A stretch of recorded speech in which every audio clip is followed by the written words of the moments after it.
Mesdames, Messieurs, bonjour. Ravi de vous retrouver pour cette nouvelle édition du JT Cultures et Marchés. Pour débuter, nous évoquerons le ralentissement économique de la Chine qui fragilise les marchés agricoles. Nous irons ensuite en Argentine où les premiers échos de rendement déçoivent avant d'expliquer l'important repli des cours du colza. Enfin, nous ferons un focus sur la baisse de la consommation française de céréales en alimentation animale. Ce qui se passe en Chine est loin d'être anodin sur le plan géopolitique, mais aussi sur le plan économique, avec des répercussions possibles sur les cours. Ainsi, les multiples confinements liés à la politique zéro Covid et les manifestations en réaction impactent les industries. Le ralentissement économique de ce pays, qui a été l'atelier du monde durant des années, fragilise l'ensemble des marchés des matières premières. Du pétrole aux céréales, difficile de prévoir encore l'évolution de la demande chinoise, mais il vous faut anticiper dès aujourd'hui une zone de turbulence.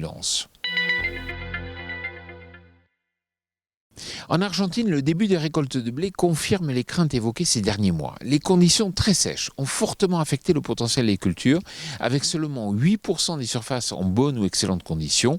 La production argentine de blé est désormais estimée autour de 12 millions de tonnes cette année, bien en dessous des 22 millions de tonnes de l'an passé. Face à cette baisse des disponibilités, les exportations argentines chuteraient à seulement 6 millions de tonnes, en très net recul de 10 millions de tonnes sur seulement une année, et cela risque de tendre les marchés. Depuis le début du mois de novembre, les cours du colza se sont repliés de près de 80 € par tonne sur Euronext. Pourquoi ?